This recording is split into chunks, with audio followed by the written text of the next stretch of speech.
stand on the accelerator with my right foot, and then we will drop the brake. Off we go. Now, there is no two-wheel drive on this, so I got no wheel slippage whatsoever. 5.98 seconds to 60. Whoo! That's quick. That's surprisingly quick. Hey gearheads, and welcome to Garage Talk. I'm Corey, and this over $80,000 SUV is the new 2025 Nissan Armada in the top Platinum Reserve trim. This thing undercuts the last Toyota Sequoia TRD Pro we tested and is missing a couple of cylinders under the hood from the last Armada we tested. Is this thing any good against its main rival? And is it a step forward or backwards from the vehicle it replaces? After living with this one for a week, this video will examine both of those questions and aims to help you determine if you should shell out the money for this new big three-row SUV from Nissan.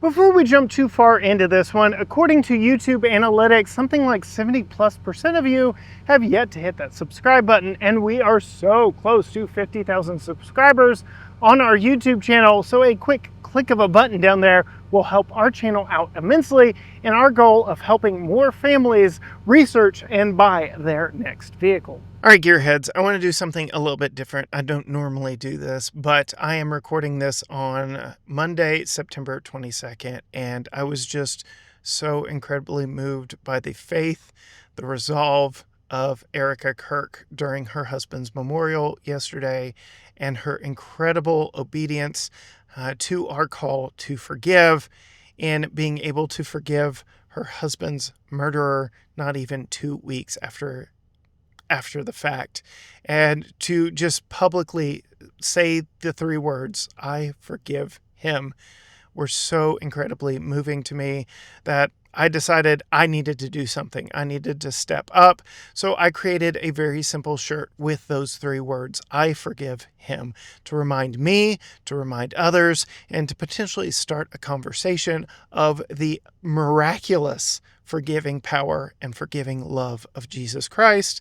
And you can get one of these shirts for yourself. All profits, all proceeds will go towards distributing Bibles in honor of Erica Kirk's bold faith and in memory of her late husband, Charlie. Again, all the links will be down in this video description. Thank you so much for supporting this, and God bless you all. I do want to thank Nissan for bringing us this new Armada to test for a full week here on the channel on our home turf, but this is not the first time we've sampled this platform. We've actually had two different trims of the more upmarket Infiniti QX80 that shares basically all the bones with this Armada, including its body on frame chassis, the body, a little bit different bodywork, and this 3.5 liter twin turbo V6. Yes, V6, the V8 is gone, the V8 that we loved so much the last time we had an Armada. But I can tell you from our week with this one now and from our two experiences in the QX80, I don't think this V6 is a downside whatsoever.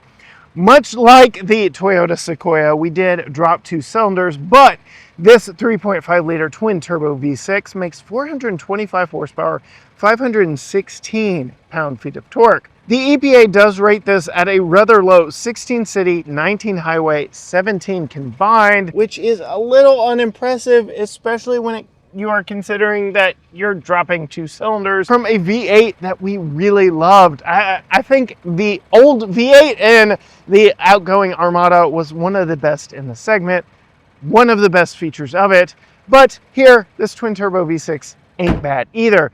Closing the hood, we can appreciate the new style design. This really does borrow heavily from its sibling, its more upscale sibling in that Infiniti QX80, with more boxy, rugged styling, but still some nice curves where it matters most, really playing to both the masculine design aspect with its big brawny shoulders and the feminine design aesthetic with all the curves. I think the design overall works very nicely. As we come in close, you can see we have LED, all the things up front with the lights, LED running lights, LED turn signals, LED headlights, LED fog lights, LED, all the things. This being the Platinum Reserve model, this really does lean into those last two Infiniti QX80s we drove, in that this is the luxury trim, the top trim of the Nissan Armada, and I think it really, really works and adds to the very crowded segment, which includes the aforementioned Toyota Sequoia and the two sales leaders in the Chevy Tahoe and Ford Expedition.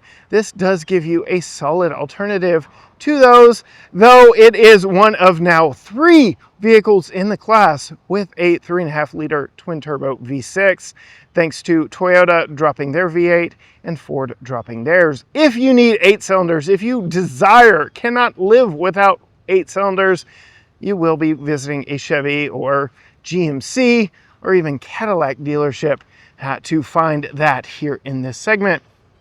As we come down to the wheels and tires, though, again, talking about the premium nature of this, we've got these large and in-charge 22-inch wheels wrapped in some Bridgestone Alenza tires. We'll talk about how they ride, handle, and deal with road noise a little bit later when we're in motion, but we see these tires on a lot of other premium products like the Cadillac Escalade. So very premium upscale tire choice on a very premium upscale wheel choice. Now, most other vehicles in the segment, the Tahoe, the Expedition, do now offer 24-inch wheels, but I think we're getting a little bit ridiculous with overall wheel size.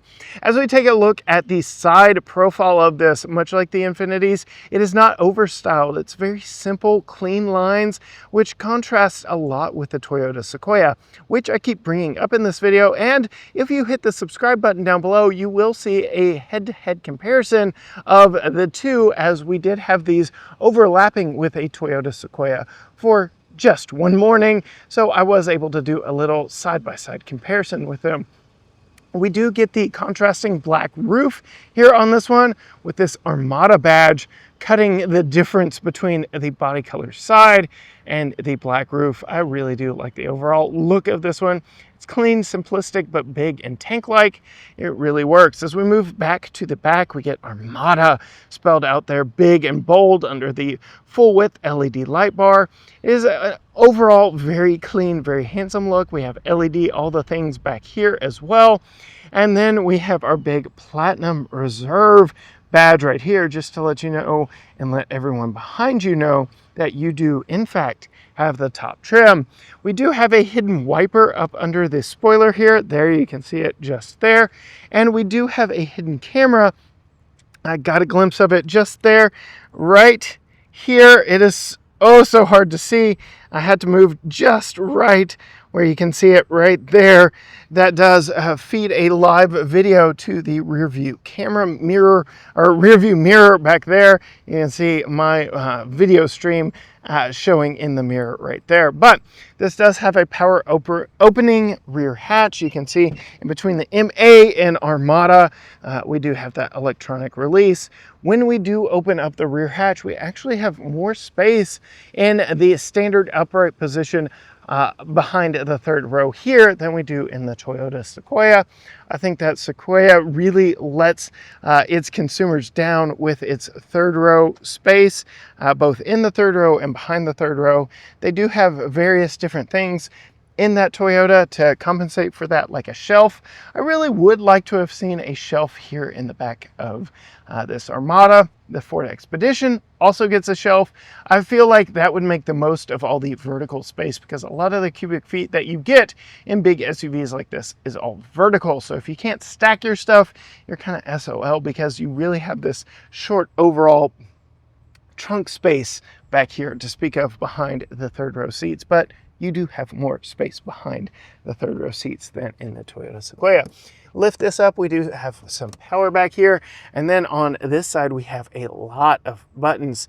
So you can see we have an adjustable height suspension. We can raise and lower the vehicle from back here to make it easier to load in and out stuff from the back of the vehicle, which is very nice. And if you've got a bunch of stuff, we've got all these buttons right here. So I'm going to push and hold until I get that beep. And you can see we have power fold 60/40 third row seats. We do have 3 seats back here in the back row. But when you put that down, you can see they're really kind of quick for the segment, but slow overall. Power seats here, and it really does expand our overall cargo capacity. Another one up over the Toyota is you can power release the second row seats from back here, which is very nice. You can't set them back up, so just like in the General Motors products, you can fold them down from back here, but you're going to have to go beside the vehicle to fold them back up. I've already got Tucker's child seat in place right there, so I can't put that one down. And as I mentioned, I cannot put the other one back up, but I can put the third row back up in the same way I put it down. Again, for the class, I feel like these are quick enough, but still, power folding third row seats always seem like they take a long time. Underneath this Armada branded floor mat, you can see we do have a little extra cargo area down here, but that's where our subwoofer is. And you can see this part is a cloth lining, so it is going to be a little more on the sound deadening side. We do have this panel right here. I'm actually going to take all of this out. That's where our jack is. So you do have a little bit of convenient storage space for your jack and necessary equipment underneath the panel back here, which is fairly easy to get to. I find myself at 5'10", needing to duck ever so slightly underneath this hatch because like I've got just enough room in between the hatch and my head to run my hand. But yeah, I'm 5'10", so if you're 6 foot tall, like even if I stand upright, I'm touching the hatch, which is a little bit of a letdown. But as I mentioned, it is a power hatch. You just push that button right there. It gives you a few beeps to let you know, hey, you better get out of the way. Before we climb in this one, I do want to show you the key. Nissan again wins out against Toyota here with the key. First of all, I do like how slim and compact it is, but you can see all of our dedicated buttons here. We have a panic button, a hatch button, unlock, lock, and a dedicated remote start button. While Toyota does have a remote start on theirs, you have to like push and hold the lock button in a proper sequence. It is not my favorite. It is a completely proximity key, so you can leave it in your pocket, your purse, wherever you do. It isn't a passive entry system. It is an active entry with these buttons on the doors, but they are on all 4 doors, which I really like, especially in a family vehicle. So you can lock the vehicle by pushing it there. It does power fold your mirrors, but then if you want to load a kid in, you can unlock it from the back door and get in the back door, which I really like. But we will start up front here and open the door into this very welcoming interior. You can see we have a built-in running board there, but a nice 2-tone door panel right here. We have 2-person memory seats, which is nice. No gloss black down here, which I really like, and all the necessary buttons, your mirror controls, power fold included, express up-down windows all the way around. Very nice, nicely padded. I love the 2-tone. I love you've got a decent sized pocket up here for storage and a good pocket down here for storage. We have our Klipsch sound system that is built into this, which is very nice. And then our multi-way adjustable seat, 4-way lumbar, dedicated button for the massage feature, easier said than said. And then our dual tone, very nicely quilted seats here that are very comfortable. Really do like the look of them. They are very premium in nature and really set off this interior. We are missing the headrest mounted speakers from the Infiniti, but I think these look just nice, just fine as they are, and we really don't need that headrest mounted speaker in my opinion. For climbing in, not only do you have that step, but you have this A-pillar mounted handle, which is very nice. Now you can see with the key in my pocket, it's prompting me to step on the brake and push the engine start button. When I do, the vehicle comes to life. My seat moves into place, the steering wheel drops down, and you can see all the screens come to life here in this one. So we do have a lot of screen real estate to talk about in this. You can see we have multiple driver profiles and lots going on here inside this one. First, I do want to start off with head-up display. We have a nice head-up display here that does display traffic sign recognition information, your current speed, your cruise control speed if you post it, and your turn by turn if you're using that. Pull out to the big view here, and you can see I already showed you where the camera is for the rear view mirror here, so that is the feed there. And you can see the view out the back is not terrible, but it is not the best, so that really does help give you an increased field of view. And then we have two screens here for a very continuous look behind the steering wheel. We have fully digital gauge cluster here. I'm going to go ahead and clear that out. You can see we've been doing a lot of city driving in this one, but hopefully we will get this one out on the highway a little bit more while we've got it, and I can get some B-roll of some better fuel economy numbers than what you are seeing there on the screen right now.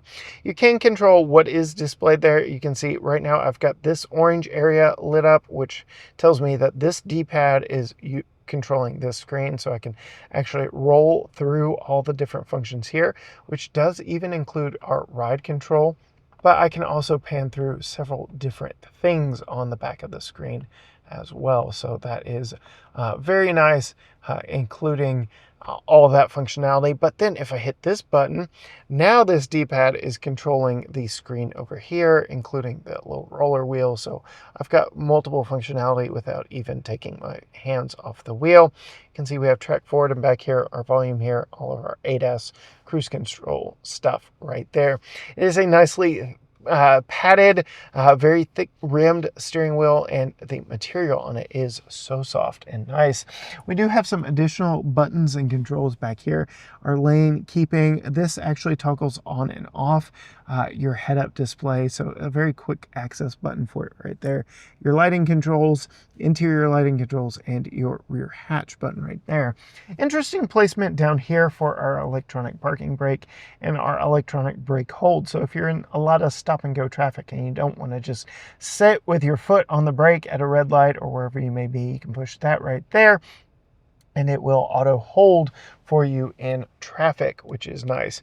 Coming over to the secondary screen, we've got a lot going on here, but one of my favorite things, my friends in the industry that do a lot of research say this is one of the #1 top requested features, dash cams. This one is fully built in, not like the optional ones that you could get on Toyota products. This one is fully built in to the system, uses your front and rear cameras and controls and reads everything from here. I can take a photo, I can record an event, I can't talk this morning, or I can go check out all of my previously recorded events. So there is one event here. You can see, we can see the rear camera and the front camera on two separate feeds. While you're looking at this, it even tells you if you're on the brake or on the accelerator, whether your blinkers were on. So it gives a lot of information to exactly what was going on. So very informative to help you or law enforcement here if something were to come up. Another thing I really like is the inside camera. So we have a camera mounted right there that does display here, and you can see exactly what it captures on the screen. So if you do a lot of ride sharing, you can actually record the interior of your vehicle and have a little peace of mind there as well. So I really do like that. It also helps in aiding talking to rear seat passengers. You can drive around with this camera feed on. I wouldn't stare at it for obvious reasons, but does help you talk to some of your other passengers. All that is found here from the home screen. You can see we get a dedicated row of buttons down here, including Google built in, so that is very nice. You can see we also do have a heated steering wheel, heated and ventilated front seats, which we get physical controls for that right here. So heated and ventilated seats here, heated steering wheel, the passenger seat does as well, which is nice. And then we had that button on the side of the seat for the massage, but you can actually dive into all those controls by touching that part of the screen right there. Another thing I really like is the cameras in this one. Unfortunately, when you do put it in reverse, it does override that home row selection of features. So if you're trying to adjust something that you need that lower section for, well, if you're in reverse, you're not going to get it. But oh my goodness, the clear view you get from the bird's eye, from the backup camera, from all the different cameras. You can see the corners of your vehicle here. You can see a very wide shot out behind you. I like the different camera views. That's just from reverse. If I put it in drive, you can see again, front view camera, our wide view camera with our corners there, our wide view camera just outright. And then we have what Nissan calls their invisible hood view. So this remembers what the vehicle has driven over and stitches that together for a not live view of what is underneath your vehicle, which I really like. It even shows you your wheel placement. So if you're parking in a tight place or venturing off the beaten path, this is a very helpful view there.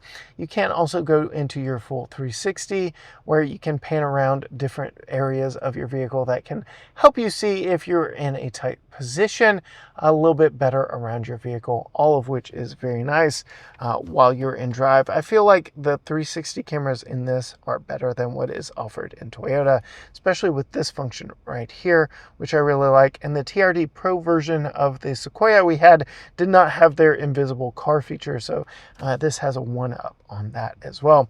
You can see we have a dedicated camera button there, volume, tuning, and your hazard right there. A lot of gloss black here, not my favorite, especially considering all these are buttons, so there will be fingerprints on everything that you push here. You can see dual zone climate control. We actually have tri-zone climate, but I've got to get out of the camera screen to go into my climate screen up here to get to my rear controls. I do wish we had some physical controls for our rear controls and we didn't have to go through the screen there. You can see we do have a 4-wheel drive in this one with 4 high, 4 low, and auto. No 2-wheel drive here. This is your traction control defeat. We have multiple different drive modes here with this dial, and as we turn that, you can see we have eco, sport, tow, rock, sand, mud, and rut, and those off-road modes do trigger your full view invisible hood feature here, which is really nice. And then we have snow right there, but we'll go ahead and put it back into standard, which right now we still get that camera feed, but we can toggle that off. You can see we do have a toggle here for your auto adjusting ride height suspension. So this does automatically drop down for you when you put it in park. Here's your auto start stop defeat button, so the engine won't turn off in stop and go traffic on you, which really does come in handy to turn off when you are in the Texas summer heat. We do have our trailer brake control right here, which is in a very convenient place. And then underneath this very large panel, you can see we have 2 cup holders, our Qi wireless charger, 2 USB-C ports for charging and for interfacing with the Apple CarPlay and Android Auto, which I will show you when I am not filming on my phone, but I really like that all that can be hidden nicely under this panel right here. We do have a nice little call out to the history of Nissan here in the States since 1951. Right there we have Armada spelled out there. I know the glare is quite bad on camera there, but not so much here in person for me. And then we have a decent size but rather far back center console here. It is all felt lined. We do have this removable section here, and then we have a decently sized section back here, and then this Nissan accessory right here. It says Nissan on it. It goes right here in your cup holder, and it is a trash can, so you can see trash can. But that's neat that they included that for us to test here. But yeah, the center console is a little bit far back, but it does get this dual tone stripe down it as well. Coming to the glove box, you can see decent sized glove box here. And then I'm going to go ahead and show you, we do have a pass-through down here for some of your additional items and a little cargo net here on the passenger side for even more storage. There is power down here, so you can put a device down there to charge as well. Coming up here, we do have storage for sunglasses. Then we have dual switches for our big panoramic glass roof.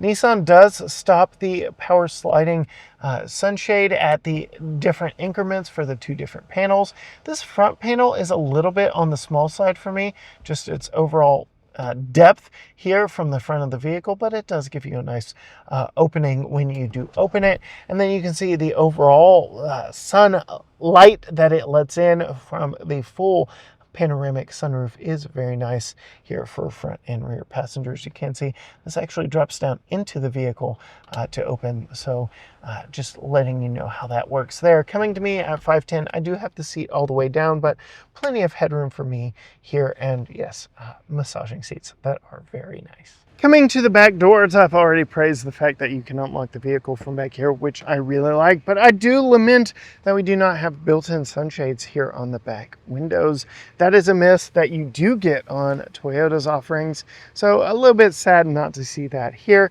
but you can see we do get our window controls. No lock or unlock from back here, but still a nice storage area here. Fairly large storage area down there where you can also place a bottle. Coming to the seat, I did lift the seat up from folding it down earlier, and that is its most upright position. That is not going to be comfortable, but I will climb in there like that and show you here in just a moment. We get the same dual tone design, all the same quilting back here. It is very nice. You can see lower latch points that are fairly well exposed, but if you want to see me install Tucker's child safety seat, you are going to want to hit subscribe to see that video when it drops. Not only do we get the running board, but we get this B-pillar mounted handle to help us climb in, and yeah, this is torture. Like, I had to sit very awkwardly to sit here in this upright position. So this would be my normal seating position, I think, though they do recline more fully. So I really do like these seats. Very nice, very comfortable back seats here in this Armada. You can see I've got plenty of legroom behind myself at 5'10", and then we have more gloss black on the back of the center console. We do have tri-zone climate controls with physical buttons back here and heated outboard seats, which is nice. We have additional power down here if you need it, and some additional storage with this smaller center console storage with even more power. So 4 USB-C ports from just this view right here. 2 cup holders with grippers and a rubber mat down below, rubber mat here, all of which can come out to be cleaned. But I do believe, yep, this is fixed in place.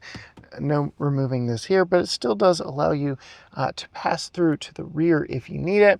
I really like the ceiling mounted air vents here in the first and second row, or the second and third row to be more accurate, which really does come in handy, especially if you have a rear facing car seat. You can see the view out of the panoramic roof is very nice from back here, and I do have stadium style seating, so I can see out the windshield fairly nice as well. But we are going to go ahead climb out of this one because there is a third row to talk about, and I really appreciate this handle right here and how it pops the seat up and retains its shape. So even with Tucker's child seat there in place, I could still get into the third row. And one thing I feel like this has over the Infiniti had a power version of this that took forever for the seat to get into this position. I like how it is manual here on the Nissan.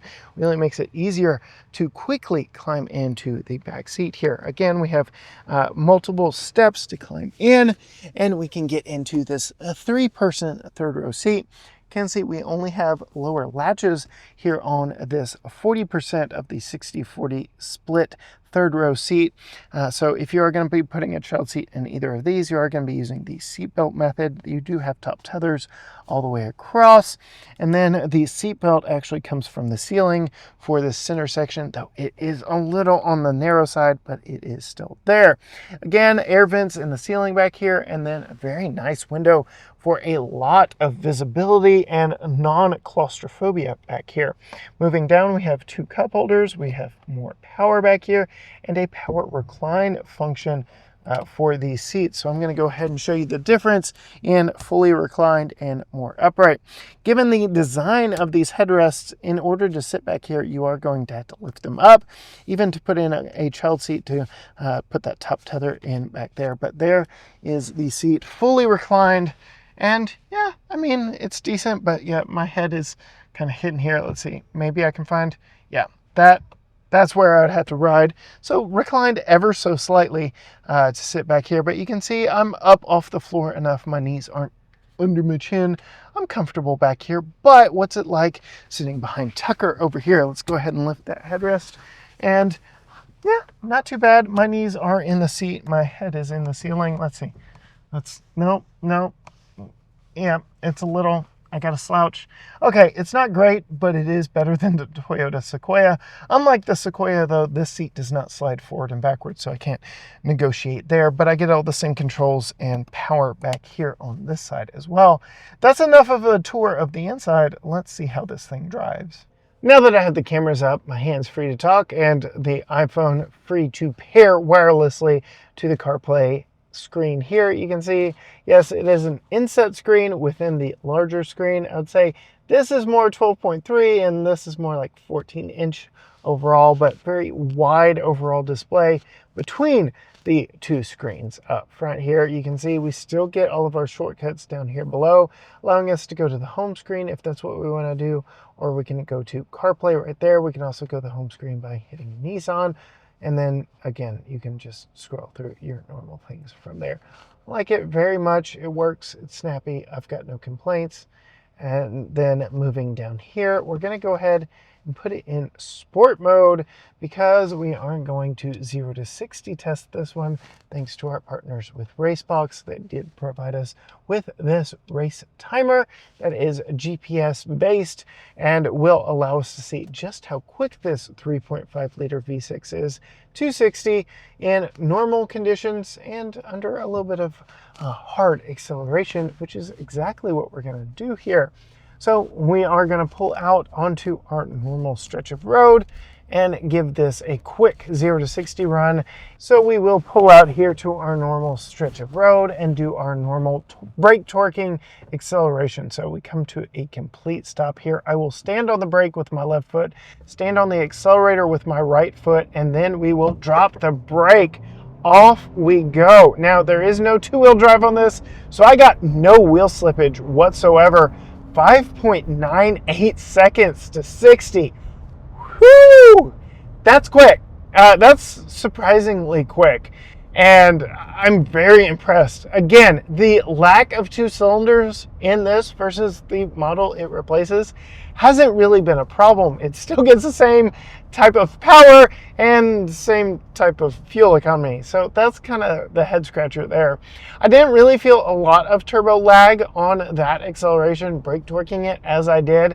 And talking to Holly, who has been driving this around for errands, we haven't really noticed much sluggishness, as she describes it in her around town driving. But now, switching back to normal for the remainder of this video, we're going to take it on a more leisurely drive down the winding roads around Lake Tyler out here and talk a little bit more of what it has been like to live with for a week. This does undercut that Sequoia TRD Pro that we tested last week by a few $1,000s. And given that I wasn't overly impressed with its off-road capability, the Sequoia TRD Pro that is, in our normal off-roading test facilities, testing grounds, I don't know that I would really want that trim because I wouldn't really be able to put it to its most capable use. I would want the capstone trim, which costs more and competes directly against this Platinum Reserve. And I really like this Platinum Reserve Armada. Its adjustable suspension really does give you a nice ride in all conditions here. I have really enjoyed my time in this Armada, both running around town and testing it out on windy roads such as this. I did mention we do have massaging seats here, so I am getting my back massaged, and I really do like the quick access button on the side of the seat. I like the physical controls that we get in here that make it easier than digging through the screen here. I did lament the only real limitation to physical controls were the backseat AC for front seat passengers. For me to actually do that, yeah, I had to dig through the screen, but any backseat passenger could adjust their controls on the back of the center console, which works rather nicely, so no complaints there. And then the overall ride quality in comfort mode, I'm plowing down this road just fine, and I don't really even notice the fact that I've got big 22-inch wheels because those Bridgestone Alenza tires are really good tires. We've tested them on a lot of premium products, and there was actually quite a bit of sidewall to them. A lot of competitors are now putting 24-inch wheels on their big luxury SUVs. So the fact that we have a small 22 on this means, yeah, we get a little more sidewall to help soak up more of the bumps. Overall road noise, we are on some highly textured pavement here around the lake, and I'm not getting a lot of road noise. Yes, I know I'm on highly textured pavement, but I've been shouting to passengers and to the camera in some vehicles on this road. Granted, they were far cheaper than this one. So I will say the overall sound deadening, the ride quietness in here has been really good. I've got no complaints on the overall interior noise levels in this one. And then you can see going over broken pavement, it's not bad. It's not floaty by any means. It's not firm. The fact that we do have an adjustable suspension means it can adjust and adapt to road conditions and different drive modes. So yes, it does get firmer if we put it in sport mode. So that is something to consider, but really I have enjoyed our time with this. The steering does not feel too heavy, does not feel too light. It's perfectly weighted for a big vehicle like this, whether you're in the school pickup line or you're trying to navigate a parking garage. This is a good weight to the steering wheel that isn't going to give your arms a huge workout. And then overall visibility, given that we are in a big body on frame SUV, I am sitting on top of the world basically in this one. I can make it higher with different ride modes, but yeah, I've got really good downward visibility on the world around me, and then fairly good visibility all the way around me. I've got decently sized rear view mirrors that do a good job of helping me see around. We already talked about the rear view camera mirror that gives me a great view back behind me. And then as I peek over my shoulders, the big side windows all the way back really do help see around this in traffic. So that paired with blind spot monitoring and with all the ADAS driver assistance technology built into this, I feel like visibility is not a problem whatsoever in this big Nissan Armada. It really has been an improvement in all areas except for maybe the overall engine sound. I would prefer a V8 over this twin turbo V6, but it is smooth and punchy and ready to deliver power as soon as I dip into the throttle. And the 9-speed automatic transmission is basically invisible. It does what I want it to when I ask it to. So I've got no complaints with the overall powertrain in this. Interesting though that we don't have two-wheel drive in any way, shape, or form here in this 4x4. You can get a two-wheel drive model and save a little bit on your overall purchase price, not having to drive all four wheels. And I do believe that'll give you one more MPG across the board, but really I think the 4x4 is the way to go for your maximum traction in all situations. And I have not really been able to put this to good use, but I do know that it is always nice to be able to send power to all four wheels versus just two, especially in a vehicle that isn't like a sports car where, yeah, having rear wheel drive is just plain more fun. So that's definitely a win here, getting the 4x4 in this one. As we come to the end of the twisty bit of road, we are going to do a couple more 0 to 60 runs, more like you would normally do it. So I'm not going to stand on the brake and the accelerator at the same time. I'm simply going to move my right foot from the brake to the accelerator to see, flooring it from a standstill, exactly what we're capable of in normal drive mode. And remember, 5.98 seconds is the time to beat. Ready, set, and go. There we get a little bit of lag from me jamming the throttle, but that I think is more due to the fact that it just wasn't ready for it. 6.53 seconds, so just over half a second slower in that situation. And keep in mind, yes, I do have a 1 foot rollout, so that doesn't really take into consideration the lag I felt from my actual reaction of putting my foot on the accelerator to us finally setting off. That is something a GPS timer just cannot measure. But here we go in the opposite direction one more time from a full stop. Ready, set, and go. Yeah, I can feel a little bit of turbo lag in this. You feel the power swell as you set off, but the V6 without the twin turbos is pretty potent all by itself, and then the turbo just adds additional power. 6.33 seconds, that time we're going downhill slightly, so still within the low 6-second range, not brake torquing it. I'm very impressed with the overall acceleration in this.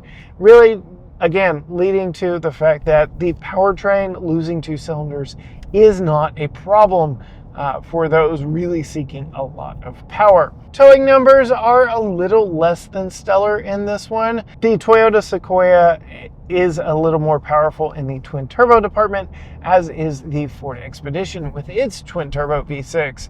And then a Chevrolet, GMC, Cadillac do still offer 2 V8s across their lineup, a base 5.3 liter V8 and the larger 6.2 liter V8. So you can get a lot of naturally aspirated power from General Motors, but those are the only V8s left in the segment. So if you are dead set on a V8, you are going to be visiting a GM dealership. But yeah, this Nissan V6, it is really good. I've got no complaints with it myself.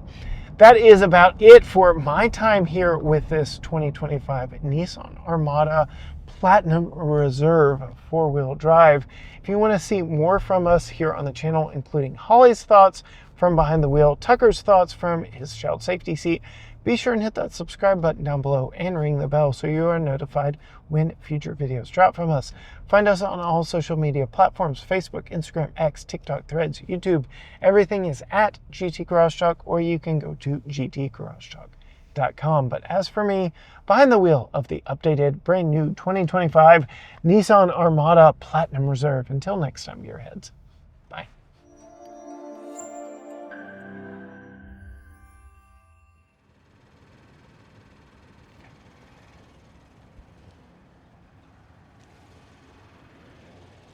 I struggled with that one.